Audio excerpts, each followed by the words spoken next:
wala akong ganang kumain. Aray ko.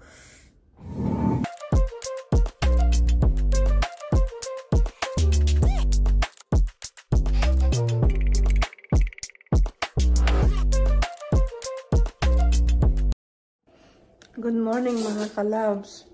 Hindi ka naglagay ng kuhusot na? Kaya mo?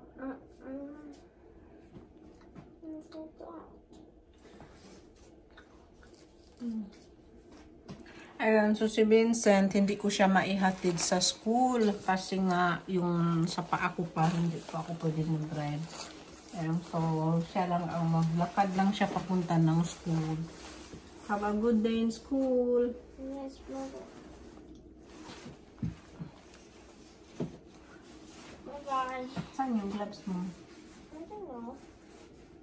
Sinawala mo? Bye-bye. Bye-bye. Hug mama. Careful. Ayan. So, punta siya sa school, mga kalabs. Maglakad siya at mag-bus lang siya kasi hindi pa ako pwedeng mag-drive. See you. See you. I love you. Bye-bye. So, maglakad lang siya. At ano mga kalabs, maglalakad siya kasi tapos sasakay ng bus kasi hindi nga ako pwede. Hindi ko lang kung maipakita ko siya sa inyo dahil tatawid siya doon sa street tapos maglakad siya ng mga 800 meters siguro ang lakarin, mga 600 pala, 600 meters, something like that. Ayan, so papakita ko sa inyo, naglalakad yan siya doon. Na pala yung kamatis natin, itong lighter, kamatis yan siya, tapos ito yung marami at salian siya. So, tingnan natin kung mabubuhay yan siya. Tapos, ito naman yung avocado natin. Ayan, nabuhay na yung avocado natin. So, tingnan natin si Vincent doon. Hindi ko alam kung makikita nyo. Andali ha.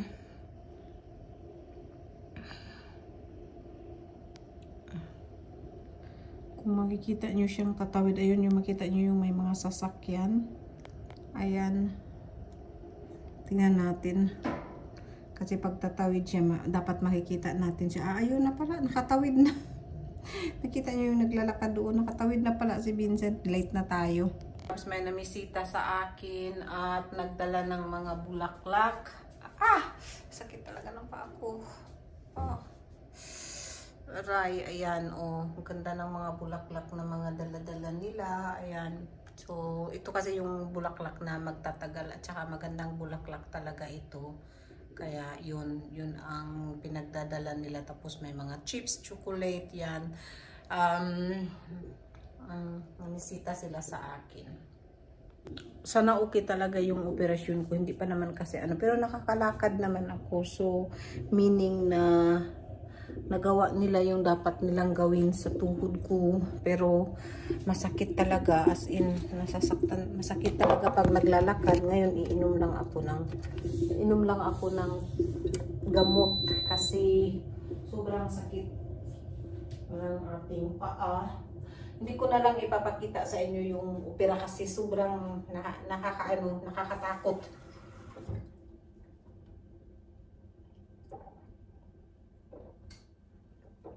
Kasi yung ginamit nilang close ay stapler, yung malaking stapler. Pati nga ako natatakot ako tingnan. Kaya hindi ko na lang ipapakita sa inyo kasi maaano akong papakita sa inyo. Nakakatakot yung ano. Nakakatakot yung tawag nitong tahi. Tapos ngayon, ang naramdaman kong sakit, hindi mismo sa tahi, kundi kung saan nila ininat siguro yung nerve ba, kasi yung nerve yun ang sumakit dito sa ano ko. Mayroon silang ininat na nerves. Yun ang masakit kasi yung nerve dito sa, paano ko ba pakakita sa inyo na hindi makita yung ano, yung dito sa, ito saan ba kayo? Ayan, ito yung dito, yung nerve dito, yung sumakit dito. Ngayon, yan ang sumasakit ngayon. Siguro yung nerve, inano nga nila, yung inurong kasi nila, tapos tinanggal nila yung nag-push. Kaya siguro siya masakit. Ano ba meron dyan? Ayan. So, iinom muna tayo ng tea. Ayan yung ano natin. Tapos, ayan, alam nyo ba mga kalabs, nakahilata lang talaga ako. Dahil sa sobrang tapang ng gamot, nahihilo ako. Hindi ako pwedeng, bawal sa akin mag-drive. So, kaya nga si Vincent naglalakad lang. Ayan. Nakatayo naman ako, pero hindi talaga yung tayo na... Hindi pa talaga yung tayo na kasi nafe-feel ko yung nafe-feel ko pa talaga yung sakit kaya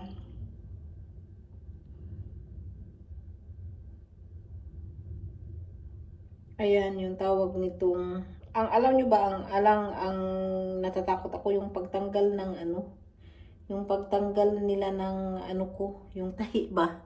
Kasi stapler, masakit yan eh. Yun ang ano ko din. Pero grabe pa din talaga ang sakit. Ang sakit talaga yung aywan ko, siguro yung kung anong ginawa nilang operasyon, yun doon masakit. Doon ang masakit. Parang iniinat yung ano ko, yung sa ilalim ng tuhod ko ba. Kaya ilagay ko muna itong kape doon. Ay, kapiti pala. Kasi hindi tayo pwedeng kumain na ako ng cereals lang kinain ko. Parang makakain lang ako ng gamot. Tsaka alam nyo ba mga kalabs, wala akong ganang kumain. Talagang wala akong ganang kumain. Ayan. Ang tirik ng araw sa labas. Wala akong ganang kumain. Aray ko. Siguro nga dahil naiisip ko kasi bakit ang sakit ng dito yung sa legs ko kasi diyan man talaga yung nerve na kailangan nilang iuurong. Pero ang sakit talaga mga kalabs, grabe. Ayan, so at saka yung palang sugat ay after 2 days binuksan ko na yun tapos sina-shower everyday yan, isa-shower dapat yung sugat. So, sina-shower din na dry. Ayan. So, yun ang ginagawa ko. Ayan.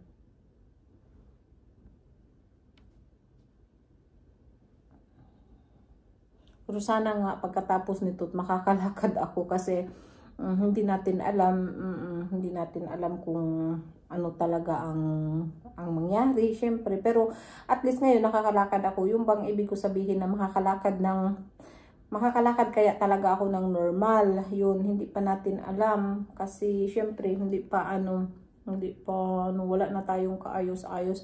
Naggawa nga ako nung rice flour, at saka yung aloe vera, honey, tsaka ano pa ba yun? At saka yung white egg, kasi ako sa mukha ko. Kaya, ayan, tingnan nyo, dry na kasi hindi ko na naalagaan, hindi na ako nakalagay ng moist, kasi pagod yung katawan ko. Mag-ihit muna ako. So ayan mga kalabs, anong tawag nito? Merong tayo. Hindi na siya gaanong maitim yung dito na nilagyan. Hindi talaga ako nangingitim. Hindi sensitive yung ko.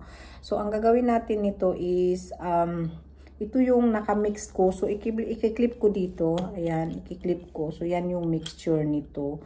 Para alam nyo din kung ano yung mixture niyan. Ayan. So, nagbihis lang ako dahil puro na lang pajamas. Ang nakikita nyo sa akin ay puro na lang tayo pajamas. So, sabi ko, magbihis naman tayo. Parang magmukha tayong tao. Aray ko. Ayan mga kalabs.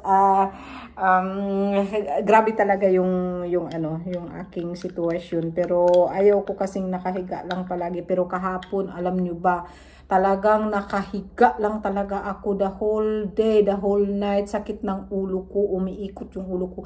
Dahil sa medicine, tumawag ako sa hospital. Sabi nilang ganun, normal daw yun. Kasi nga, dahil sa anesthesia, dahil di ba nga pinatulog ako. So, yun ang So, ang mixture po nito ito. Ko na lang. I-clip ko na lang kasi, tawag, parang maano ninyo. Pang ito, yung i-rehab natin yung ating mukha. Kasi ayan, tingnan nyo, grabe yung mukha ko. Yan, mayat yata mukha ko. Ayan, so, ano ko lang ito. Tapos, ayan, ano lang natin. Ayan. Papahid lang natin siya dito. Ayan. So, ano lang ito, rice flour. Ayan, makikita nyo dyan sa ikiklip ko. Rice flour, dito tayo kasi para yung clip dito. Ayan. At saka white egg. Ayan. White egg at saka yung ano, yung tawag nitong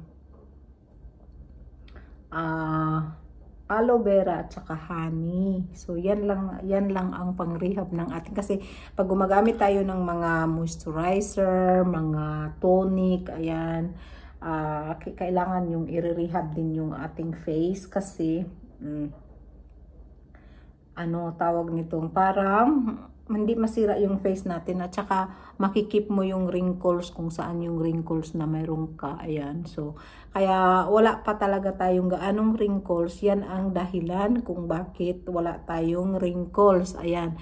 So, gawin nyo ito. Do it like 3 times a week. So, kahit every other day, pwede nyo siyang gawin. Tapos, kung kaya nyo lang naman, hindi naman kailangan everyday. Kung kaya nyo lang naman, hindi naman talaga kailangan everyday nyo siya gamitin. Ayan. So, mayroon tayong sleeping marks dito. Ayan. So, lagyan nyo lang lahat. Apply all. Ayan. At saka, i-leave nyo siya ng mga 30 minutes. Ayan. 30 minutes lang naman ng time sa paglilib dito sa ano natin. Ayan. So, mayroon din tayo nung no skin. Hindi yun nawawala talaga kasi yun ang pang ano natin. Kasi the more na galawin mo yung face mo, the more na magkaroon ka ng collagen. So, ayan. Kasi kailangan ng i-move ang mga muscles ng ating face. Ayan. Surface ng ating face. Ayan. So, ginagamit ko din yun. Pero minsan hinihinto din kasi hindi din naman pwedeng every single day mo yun. Pwede din gamitin na every single day. Pero minsan mag-alternate ka rin ng ibang ano. Hindi lang yung palagi. Kasi kailangan ng rehab ng face at saka ano. Yan. So yun mga kalabs, gusto ko lang ituro sa inyo ito dahil ito talaga ang nag-aano sa akin na wala talaga yung wrinkles ko. Tapos minsan pag nilalagyan ko dito ng marami, yung eye bag ko din ay lumiliit din siya. Yan. So, talagang nakakakaano din talaga siya. Yung rehab face mask natin. Ayan. So, ito yung mga secret ng mga ano, secret ng mga Japanese, Chinese, yan. So, kaya nabibili sa kanila madalas yung rice flour. Hindi lang nila kinakain yun, kundi ginagamit din nila sa mukha. So, tayo din, kailangan din nating makiuso din dito. Kasi, talaga nga namang nangangailangan. Kasi tumatanda na, pag tumatanda na talaga tayo is, so, nakikita nyo talaga yung result. Ayan, yan yung ginagawa ko dyan, yung kiniklip ko. Yan yung pinaka-result niya, yung pinaka-first ever ko yan siyang ginamit. Ayan. So, ito ay siguro pang 10 ko nang gamit ito. Pero 1 month na siguro ang nakaraan din. Tapos, pag gumagawa kasi ako ng isang white egg, inaano ko lang na ang texture ganyan. So, pag gumagawa talaga ako niyan is talagang pang-5 or pang-6 na gamit. Yan. So, isang white eggs lang yan. Tsaka siguro mga 8 teaspoon of rice ba yun? Tapos, depende sa basta i-chamba nyo lang. Wala naman talaga siyang accurate na measurement. Kung gusto nyo lang, basta i-chamba nyo lang na siya, yung maglagkit talaga siya. Yan. Tapos, lagyan natin dito, kasi dito mostly yung wrinkles natin is ba dito sa gilid ng ating ayan. So, yan ang pinaka-importante. Ayan. So, dyan, damihan natin ng lagay. Ayan. Diba? So, tapos, dito din sa natin, sa taas natin. Ayan. So, yan yung magre-rehab tayo ng ating ating face. Ayan, so yan yung ano. Tapos pwede nyo rin gamitin sa liig yan, pero dahil nga hindi pa, pag time na maliligo ka na, pwede mong gamitin dito hanggang sa liig mo. Yan. Kaso lang, hindi ako maliligo ngayon kasi ano pa lang, mag-alas 10 pa lang ng umaga. Pag gabi ko ito ina-apply, pwede mo kasing i-apply ito before going to shower. Kasi ngayon, hindi pa ako magsha-shower, mamaya pang gabi, so hindi ko siya i-apply. Baka after 2 days, na pag in-apply ko ito after 2 days, tapos sa gabi, ayun, yan. So, ilagay pa natin yung nasa kutsara. Ayan. Oh, yan. So, 30 minutes lang yan, mga kalabs. Ayan. So, ipapakita ko sa inyo yung resulta mamaya. Diba? Okay, thank you. Yun lang. So, kayong matakot, guys. Ayan, hindi na mamumove yung ating ano. Ayan na yung ano, yung ating, ang after 30 minutes na ito, na dry na siya. So, ayan. So, huhugasan ko na lang kaya ito kasi talagang dry na talaga siya. Ayan. So, makikita nyo talaga ang ano. Kaso lang, gusto ko sana dito anuhin. Kaso lang, talagang dry siya. Kailangan ko talaga siyang huhugasan. Huhugasan natin, mga kalabs. Ayan, oh. So, balik na lang ako pag nahugasan ko na. Kasi, oh, ayan na yung kalabasan niya, mga kalabs. Ayan, oh, diba? Para siyang nag-shiny yung ating face. Ayan. Diba? Ayan. Ito talaga yung ano ko. Meron kasi dito yung nung bata pa kasi ako, meron yan yung tawag nito. Parang napiklat ba siya? Yan. Pero okay lang yan siya kasi parang pag naglagay ka ng contour, itong ginagamit ko. So, ready na siya pag nagpapaganda tayo. So, ayan na yung resulta. Napaka-smooth, mga kalabs. Sobrang smooth siya. Tsaka fresh yung pakiramdam ko. Parang nag-open lahat yung ano ko sa mukha ko. Ayan. O, diba? So, kaya wala tayong wrinkles. Ayan, o, makintab siya. O, diba? O, yan. O, diba? Yung parang naaano yung wrinkles natin. So, at age of 51, wala tayong wrinkles. Kahit ako, marami talaga akong itim-itim na yung dots kasi dahil sa araw. Dahil diba pag nag-holiday kami, nagbibilad kami ng init. So, yun ang cause nun. Pero wala naman problema yun. Kundi naman yung nagbabother kasi hindi ko naman kailangan yung talagang napakakinis or yung ano, basta ang gusto ko lang na wala akong wrinkles. Ayan, mga kalabs. O, diba?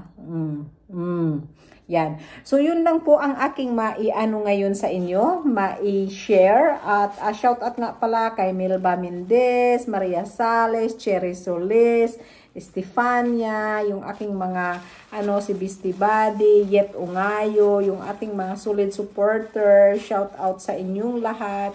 Kay Lori D. Magalpok na palaging nanonood sa aking mga video. Salamat.